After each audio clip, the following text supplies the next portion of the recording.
Hello all, welcome to Sisters Cartoon.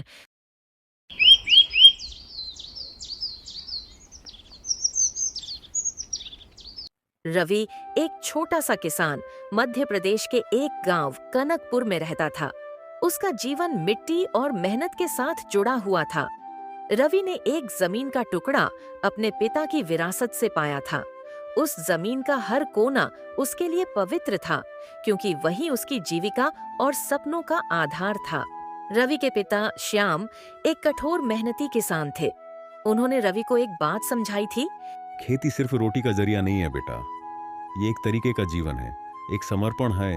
Ravi ने अपने पिता के इस संदेश को हमेशा दिल से लगाया, लेकिन रवि की जिंदगी में अचानक एक मोड़ आया। एक रात जब रवि अपने खेतों में घूम रहा था, उसने देखा कि एक अजीब सी चमक उसके खेत के बीचों बीच से आ रही थी। वह चौकन्ना हो गया और वहां जाकर देखा तो उसे मिट्टी में एक पुरानी तांबे की मूर्ति मिली। यह मूर्ति दिखने में साधारण थी, लेकिन उसमें कुछ ऐसा था जो उसे रहस्यमय बनाता था। अगले दिन गांव के बुजुर्गों से सलाह लेने पर रवि को पता चला कि यह मूर्ति शताब्दियों पुरानी हो सकती है और शायद इसमें कोई अनोखा रहस्य छुपा हो। लेकिन कुछ लोगों ने उसे इसे तुरंत बेचने की सलाह दी। रवि दुविधा में पड़ गया। उसे पैसों की जरूरत थी, लेकिन वह अपने पिता की शिक्षा को भी नहीं भूल सकता था कि विरासत की चीजों का सम्मान करना चाहिए। इसी बीच बारिश का मौसम आया और रवि ने गेहूं की फसल बोई, लेकिन इस बार भी मौसम ने धोखा दिया। बारिश या तो ज्यादा हुई या बिल्कुल नहीं। फसल खराब हो गई और रवि का कर्ज बढ़ता गया। वह मूर्ति बेचने का विचार करने लगा। एक दिन एक शहर के व्यापारी ने मूर्ति के लिए मोटी रकम की पेशकश की। रवि की आंखों में लालच और जिम्मेदारियों का द्वंद्व था, लेकिन तभी गांव की एक बुजुर्ग महिला ने उसे चेतावनी दी। ये मूर्ति तुम्हारे खेत की किस्मत बदल सकती है। इसे बेचने की बजाय इसे संभालो। रवि और उलझ गया। रवि ने फैसला किया कि वह मूर्ति को खेत में ही दबाकर रखेगा और इसे अपना भाग्य मानकर मेहनत करेगा। उसने गांव के कृषि अधिकारी सुमन से मुलाकात की और उनसे नए तरीकों के बारे में जाना। उन्होंने उसे ऑर्गेनिक खेती और ड्रिप इरिगेशन की सलाह दी।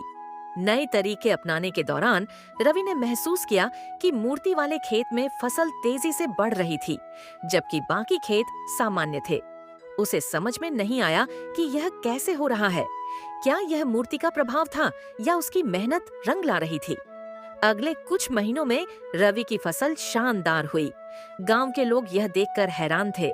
उसकी मेहनत और तकनीक की तारीफ होने लगी, लेकिन उसके मन में मूर्ति का रहस्य गहराता जा रहा था।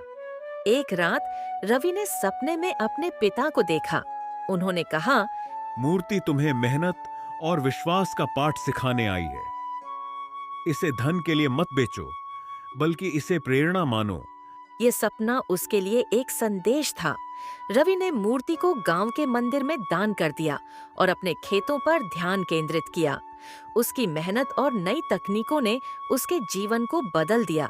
उसने न केवल अपना कर्ज चुकाया, बल्कि अपने गांव के किसानों को भी सिखाया कि कैसे मेहनत और विश्वास से जीवन में सफलता पाई जा सकती है। आज रवि की कहानी गांव और क्षेत्र में प्रेरणा का स्रोत है। हर कोई उसके साहस और संघर्ष की प्रशंसा करता है। उसकी कहानी सिखाती है कि जीवन में रहस्य और संघर्ष दोनों होते हैं, लेकिन सच्चा विजेता वही है जो मेहनत और ईमानदारी से आगे बढ़ता है। Do like, share and subscribe, and don't forget to press the bell icon to get the new notifications.